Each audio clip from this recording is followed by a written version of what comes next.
My dead baby boy. My dead baby boy.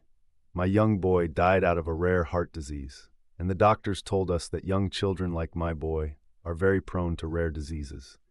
My boy's heart had just simply stopped. Me and my wife are very wealthy and are also part of the upper-class neighborhood in the hierarchy table. We have our own private cemetery grave where my boy will be put in a stone coffin but not buried under soil. Me and my wife will also be buried in that cemetery as well when our time will come, so we can be a family again in the afterlife.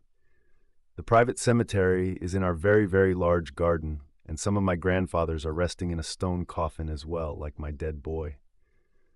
My wife, though, struggling with the loss of her first child, is now struggling with deep depression and insanity. I try my best to help her and comfort her, but she is very random now, and I do not know what to do.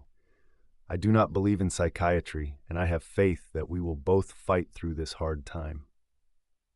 Things started getting weird when one cold night time, my wife suddenly got out of bed and got a hard hammer from the kitchen and ran to the cemetery where our boy is laid down in a stone coffin, and she breaks the stone coffin. I run after her, and when I saw me dead baby boy again, I swear he had grown a little taller.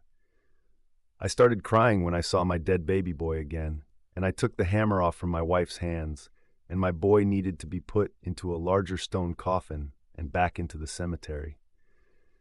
I would have locked the cemetery back up, but my wife would have gone insane knowing that we have locked up the private cemetery where our dead boy is in. She did it again, though. She got a hard hammer from the kitchen and ran through the cold night and into the cemetery and smashed into my dead boy's stone coffin. And when I laid my eyes again on my dead boy, he had grown a little taller and his knees bending as he didn't have much room.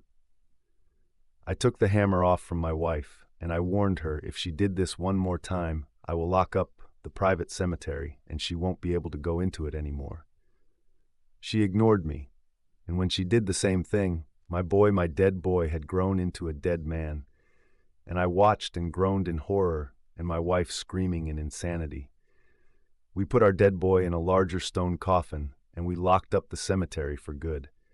My wife being so determined to get back in, she found a way to cut through the lock and pad key, and when she went in this time, our dead boy had grown too tall this time and had broken through the stone coffin.